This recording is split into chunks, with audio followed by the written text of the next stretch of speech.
क्रान्तिकारी छविलाई विसर्जन गर्न पाइँदैन। रुकुमको विरासतलाई अन्त्य गर्न, क्रान्तिकारी विरासतलाई निर्मूल पार्न पाइँदैन। हामी फुटका विरोधी छौँ, हामी एकताका पक्षधर छौँ, हामी क्रान्तिका पक्षधर छौँ भनेर आज युवा साथीहरूले एउटा सङ्केत गरे। म सबभन्दा पहिला युवा साथीहरूलाई धन्यवाद दिन्छु। कतिपयले त्यसको विरोध गरेका छन् कि हामी मही खाँदैनौँ, विश्वासघात गर्नेहरूलाई त्यही गर्छन्, कालो मात्रै होइन के गर्छन् इतिहासमा देखिँदै जान्छ।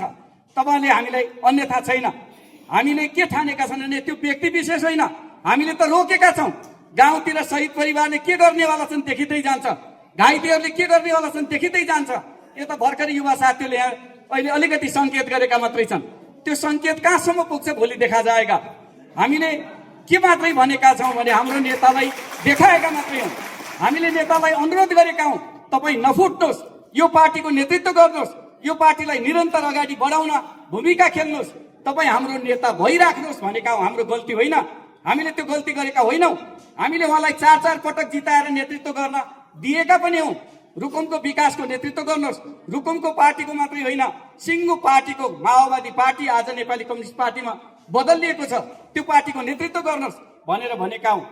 यो पार्टीलाई छोडेर गैर कम्युनिस्ट भएर, कम्युनिस्ट भएको भए पनि अलिअलि पस्थ्यो, गैर कम्युनिस्ट भएर दक्षिणपन्थी विसर्जनवादमा पुगेर आज उहाँको जसरी पतन भएको छ, त्यो पतन अस्वीकार्य छ। रुकुमलाई, हामीलाई अस्वीकार्य छ, हामी मान्दैनौँ त्यो अस्वीकार्य छ हामीलाई। हामी जनयुद्ध लडेर आएका हौँ, क्रान्ति गरेर आएका हौँ, उहाँले पनि गर्नुभयो, तर उहाँले बिचैमा धोका दिनुभयो, हामी दिँदैनौँ। हाम्रो प्रतिबद्धता छ त्यो। हामीले बिचैमा किन धोका दिँदैनौँ भने हाम्रो कारणले शहीद भएका धेरै शहीद परिवार अहिले पनि हामीतिर हेरेका छन्। उहाँले शहीद परिवारलाई बिर्सिनुभयो, बिर्सिएका शहीद परिवारले उहाँलाई के जवाब दिन्छन्। तर हामी शहीद परिवारको बिचमा गएर भन्छौँ हामी तपाईँकै साथमा छौँ।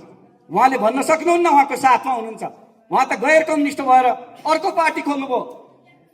प्रगतिशील होइन कामरेडहरू, पतनशील लोकतान्त्रिक पार्टी उहाँले बनाउनु भएको छ।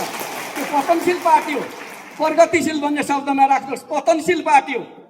त्यो आँखा त पहिल्यै पतनशील भयो होइन, आँखा आज पतन भएको, पहिल्यै पतन भइसकेका छ नि। बाबुरामले लिएर कम्युनिस्ट पार्टीलाई विसर्जन गर्न खोजेका कुरामा गएर बाबुराम कहाँ मिसिनु भएको छैन, आज पतन भएको हो र त्यो पतन भएको ठाउँमा पुगेलाई के भन्ने, पतन भइसक्नु भएको छ। हामी नेतामुखी होइनौँ, अगाडि कामरेडहरूले भन्नुभएको छ, हामी कोही पनि जनार्दन जस्तो, आजको जनार्दन जस्तो हुँदैनौँ। हिजोको कुरा भनेको छैन मैले।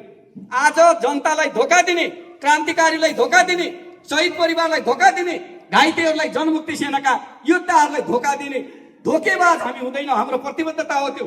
हामी जनार्दन जस्तो धोकेदार हुँदैनौँ। प्रभाकर भन्ने शब्द हामीले अलग गरिदिउँ।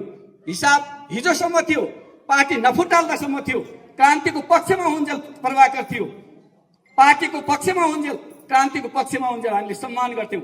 आज पार्टीलाई फुटाएर जनतालाई धोका दिएर जाँदा हाम्रो सम्मान हुँदैन। हामी क्लियर छौँ यो कुरा। हामीले अहिले तपाईँ जनवर्गीय सङ्गठनका कमरेडहरूलाई यहाँ बोलाएका छौँ।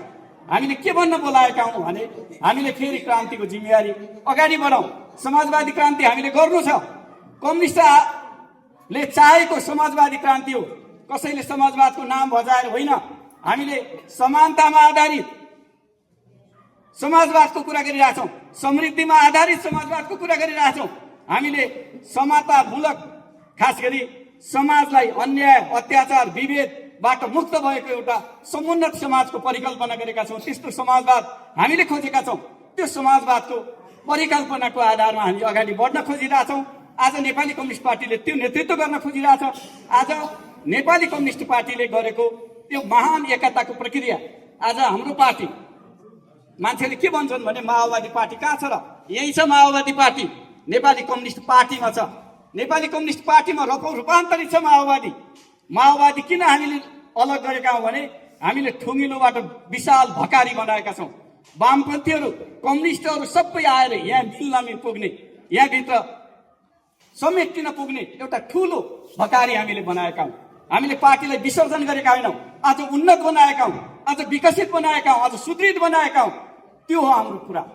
हामी त्यसकारण तपाईँ सबै जनवर्गीय सङ्गठनका कमरेडहरूलाई हामीले भन्न खोजेको कुरा के हो भने हामी फुटका विरुद्ध सशक्त रूपले उभिसकेका छौँ।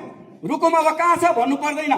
देख्नुभयो आज, हेर्नुहोस् त फोटो, अनुहार हेर्नुहोस् त के भइरहेछ। हामी अब अलमलमा छैनौँ। कतिपय कामरेडले भन्नुभयो नि, निराश छैनौँ हामी। एकछिन हामीलाई अलिकति अप्ठ्यारो महसुस भएकै हो। किन भयो भन्दा तपाईँलाई समाजमा अलिअलि यस्ता कुरा हुन्छन्, राजनीतिमा पनि हुन्छन्। हामीले जसलाई यो नेता भए हामीलाई पुग्ला भन्ने ठानेका थियौँ, कसैले दाबी गरेका थिएनौँ। आज त हतारो भयो भन्ने व्याख्या विश्लेषण छ। हामीले हतारो गरेका पनि थिएनौँ। तिमी नै हौ सर्वसर्वा भनेका थियौँ। उहाँलाई सम्पूर्ण कुरा छोडिदिएका थियौँ। 5औं पटक पनि लड्नुहोस् भनेका थियौँ। 5औं पटक पनि जिताउने उद्देश्य थियो हाम्रो। हामीले उहाँको दाबी गरेका थिएनौँ। हामीले उहाँलाई नेता बनाउने कुरा गरेका थियौँ। तर बिचैमा उहाँले छोडेर जाँदा हामीले सही गर्यौँ। सही गर्नुभयो भन्यौँ, भन्नु पर्यो त। हामीले सही गर्नु भएन भन्यौँ। पार्टी फुटाउन सही गर्नु भएन। अस्तिसम्म हामीले साथ दिएकै हो।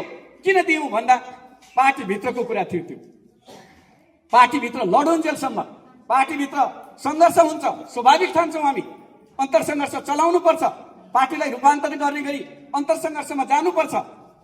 तर त्यो अन्तरसङ्घर्ष भित्र हो नि, अन्तर भने त भित्र हो नि। पार्टी फुटाउने कुरा हामीलाई स्वीकार्य थिएन, त्यसकारण हामी अलग भएको।